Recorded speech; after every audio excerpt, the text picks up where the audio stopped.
Welcome friends, मैं अपने रिबेक knowledge channel में पुनः आपका स्वागत करता हूं। दोस्तों आज हम देखने वाले हैं गुणसूत्र विपथन।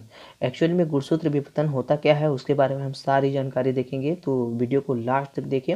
और गुणसूत्र विपथन होता क्या है ये चलिए स्टार्ट करते हैं वीडियो को। तो गुणसूत्र विपथन विपथन का मतलब होता है कोई आड़ पड़ाव जिनको आसानी से पार नहीं किया जा सकता, या कह सकते हैं कि हेर फेर। जैसे सीधी तरह से चल रहे हैं वैसा नहीं, बिल्कुल उसके ऑपोजिट हो जाना। तो गुणसूत्रीय विपथन एक प्रकार की उत्परिवर्ती पुनर्व्यवस्था है जो गुणसूत्रों की संरचना को बदलता है। वर्गीकरण के इनके अनुसार विभिन्न प्रकार हो सकते हैं। तो सबसे फर्स्ट नंबर है उलट। उलट का मतलब क्या होता है कि ठीक उसका उल्टा होना। जैसे मैं अभी बोला कि लाइन से सीधे चल रहे हैं, वापस फिर इधर हो जाना या लेफ्ट हो जाना या फिर राइट हो जाना, ठीक उसका उल्टा हो जाना। सेकंड नंबर दोहराव, मतलब फर्स्ट पड़ाव तो चल रहे हैं लेकिन उसके ऊपर एक ऑपोजिट सेंस का उत्पन्न हो जाना, उसको बोलते हैं दोहराव। अब थर्ड नंबर दे रहा है उत्परिवर्तन पुनर्व्यवस्था, मतलब उसकी जो म्यूटेशंस गति है वो किस प्रकार से व्यवस्थित है या नहीं है, उसके बारे में हम जानकारी उत्परिवर्तन पुनर्व्यवस्था के आधार पर देखते हैं। फोर्थ नंबर दे रहा अनुवादन। तो उसका अनुवादन क्या है, उसको हम देखते हैं कि किस प्रकार से उसको अनुवाद करता है, जैसा है वैसा एक्चुअली में रहता है या फिर उसके ऑपोजिट हो जाता है। फिर हम देखते हैं डिसेंडरिंग और रिंग क्रोमोसोम। चलिए देखते हैं, ये इंट्रा क्रोमोसोम और इंटर क्रोमोसोमल पुनर्व्यवस्था की एक अवधारणा है। पहले मामले में इनकी जो स्ट्रक्चर है, संरचना है, वो परिवर्तन के एक गुणसूत्र के भीतर मनाया जाता है। वो एक्चुअली जो गुणसूत्र है उसके भीतर मनाया जाता है, जैसा है वैसा नहीं रह पाता है। वो इंटरक्रोमोसोमल प्रकार में परिवर्तन अलग अलग होता है। पुनर्व्यवस्था के बीच संतुलित भी रहता है और असंतुलित प्रकार के भी रहते हैं। तो यदि देखें तो विपथन जो है जीन की एक उसकी जो खुराक अनुपात है उसके बदलाव के कारण होता है। विचलन की एक गंभीर श्रृंखला भी इसकी ओर चली जाती हैं, जिससे जो गुणसूत्र की गति है वो भिन्न भिन्न प्रकार से होता है, तो उसको बोलते हैं गुणसूत्र विपथन। अब हम फर्स्ट सेकंड थर्ड जो भी पॉइंट दिए थे, अब उसके बारे में सारे चीज़ें डिटेल्स से देखते हैं। चलिए देखते हैं क्या होता है। तो फर्स्ट नंबर दे रहा है कि गुणसूत्र का उलट हो जाना या उलट जाना। गुणसूत्र अपघटन गुणसूत्र की संरचना के पुनर्गठन है जिनके अलग अलग परिणाम है और कारण हो सकते हैं। एक अन्य प्रकार की घटना को उल्टा माना जाता है, जैसे कि व्युत्क्रम माना जाता है, जिससे उल्टा। तो गुणसूत्र के टुकड़े को 180 डिग्री पर उसको यदि मोड़ देते हैं तो पैरासेंट्रिक और पेरिसेंट्रिक उल्टा है, मतलब ठीक उल्टा हो जाता है। तो केंद्रक के दोनों किनारों पर उल्टे टुकड़ों के स्थान पर इसकी विशेषता होती है, और पैरासेंट्रिक प्रकार की विशेषता एक तरफ एक उल्टे तत्व की घटना होता है।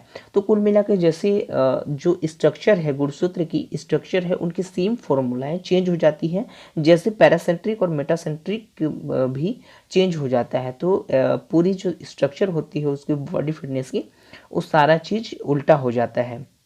देखते हैं कि जो व्यक्तिगत टेलोमेरस होते हैं और सेंट्रोमियर बनाने की ही ये संभव माना जाता है। इस मामले में यदि देखें तो मुक्त दोहराव कहा जाता है इसको। और इसको अग्रानुक्रम, मतलब आगे आने वाले के क्रम में यदि देखें तो दोहराव की घटना जो अर्धसूत्री विभाजन होता है वो कोशिका विभाजन के दौरान हो सकती है। निर्धारण कारक इसकी क्रॉसिंग ओवर होती है, जीन विनिमय जिसे कहा जाता है, उसमें उल्लंघन होता है, जैसा होना चाहिए एक्चुअली में वैसा होता नहीं है। तो इस कारण दैवी कोशिका के भीतर एक गैर समरूप या समरूपता पाई जाती है। तो इस नियम के अनुसार डीएनए के दो किस्में टूटने की और उसमें मरम्मत विशेष प्रकार से लाई जाती है, उसके बारे में हम जानकारी प्राप्त करते हैं। तो सेकंड नंबर देखें तो सेकंड पॉइंट में दोहराव की प्रक्रिया। तो दोहराव की प्रक्रिया क्या होता है? गुणसूत्रों के बीच एक भीतर होने वाले जो पुनर्गठन है और गुणसूत्र क्षेत्र की किसी भी नकल को दोहराव माना जाता है। यदि इस तरह के टुकड़े को उस साइट के बगल में स्थित किया जाए तो जहां से इसे दोहराया गया था, तो इस घटना को अग्रानुक्रम दोहराव भी कहा जाता है। मतलब ये कह सकते हैं कि क्लोन, बिल्कुल जैसे आपकी फेस है, आपके फेस के स्थान पे यदि आपका दोहराव कर दिया जाए तो सेकंड फेस आपके ही जैसे एक प्रतिरूपी बन जाएगा, एक प्रतिलिपि बन जाएगा, उसी को बोलते हैं दोहराव की प्रक्रिया। सेम टू सेम वैसे ही निर्मित हो जाएगा। उत्परिवर्ती गुणसूत्र विपथन है, यानी उसमें जो देखे थे म्यूटेशंस वगैरह, उत्परिवर्तन वगैरह, उसके बारे में दिया हुआ है। तो कुछ कारणों से जो गुणसूत्र की संरचना में उसमें परिवर्तन आ जाता है और अचानक परिवर्तन आता है। इस विकिरण प्रभाव के कारण जो गुणसूत्र की उस हिस्से में एक डबल फंसेड डीएनए, जिसे डबल हेलिक्स बोलते हैं ना, उसी को तो उसमें उपस्थित होता है जो प्रतिकृति के दौरान पहले से ही दोहरीकरण प्रक्रिया से गुजरी होती है। अक्सर यह क्रोमेटिन विपतन के गठन की ओर जाता है। इस तरह के पुनर्गठन का सबसे विशिष्ट रूप यदि देखें तो ट्रेटाडियल होता है, मतलब एक एक दो तीन तीन के बाद चौथा स्थान उसमें गठित हो जाता है। यह दोनों डीएनए में स्ट्रैंड में दो अंतराल के गलत जंक्शन द्वारा दर्शाया जाता है जो अलग अलग गुणसूत्रों पर क्रोमेटिन की संरचना में रहता है। एक्चुअली में ये जो पूरा म्यूटेशंस की प्रक्रिया होता है ये अचानक होता है। तो ये अचानक होने से एक प्रकार का दोष यदि देखें तो बहुत सारा दोष उत्पन्न होता है। तो एक प्रकार का दोष प्रजनन में भी माना जाता है। जैसे उसके जो प्रजनन क्षमता होती है उसमें कमी हो जाता है, गर्भावस्था में संभावना को बढ़ा सकता है। इसके अलावा एक जन्मजात बच्चे में कई जन्मजात विसंगतियाँ हो सकती है। पारस्परिक अनुवाद यदि देखें तो प्रतिकृति के आधार पर एक बच्चे में असंतुलित जो करियोटिक टाइप होती है वो अकॉर्डिंग 40% तक पहुंच जाती है। यदि देखें तो जो अनुवाद है, ट्रांसलेशन से परिणाम स्वरूप जो मैन है या बोले तो मनुष्य है वो क्रोमोसोमल विपतन के हिसाब से माइलॉइड ल्यूकेमिया का कारण बन जाता है। तो माइलॉइड जो ल्यूकेमिया है एक प्रकार का बीमारी होता है, ऐसा रोग होता है जिसमें फिलाडेल्फिया गुणसूत्र के अनुवाद से गुणसूत्र हो जाते हैं। मतलब यदि आप 9वें और 10वें स्थान से यदि देखें तो उनमें जो गुणसूत्र की जो गैप है वो काफ़ी डिस्टेंस हो जाता है और उसके कारण ये बीमारी उत्पन्न हो जाता है। आता है अनुवाद का मतलब होता है ट्रांसलेशंस। एक अन्य प्रकार का जो क्रोमोजोमल ट्रांसलोकेशंस हैं, ट्रांसलिकेशंस या ट्रांसलोकेशंस बोलते हैं और ट्रांसलेशंस भी बोलते हैं, जिसे क्रोमोजोम से क्रोमोजोम की संरचना के टुकड़ों को स्थानांतरित करने के रूप में दर्शाया जाता है। यदि हम पारस्परिक रूप से देखें तो रॉबर्टसन अनुवाद की घटना को अपंडित करते हैं। ये पारस्परिक जो ट्रांसलोकेशंस प्रकार का वंशानुगत सामग्री नहीं खोता है और संतुलित अनुवाद विभाग में शामिल है।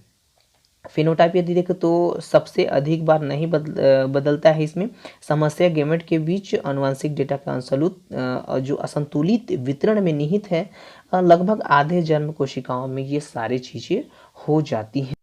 तो ये सारी घटना के बाद जो भी यदि एक बॉडी में यदि बॉडी फिटनेस की बात करें क्या क्या परिवर्तन होता है उसके बारे में हम लोग सबसे पहले देखें कि जो जन्मजात शिशु होती हैं उनमें जो गर्भावस्था की जो जन्मजात शिशु है उनमें विभिन्न प्रकार की जो प्रतिक्रियाएं हैं वो नष्ट हो जाएंगी। उनमें जो बौद्धिक क्षमता का जो विकास होना रहता है वो नहीं हो पाता है। तो ये कारण विशेष प्रकार के कारण उत्पन्न हो जाते हैं जो गुणसूत्रीय विपतन है इसके कारण।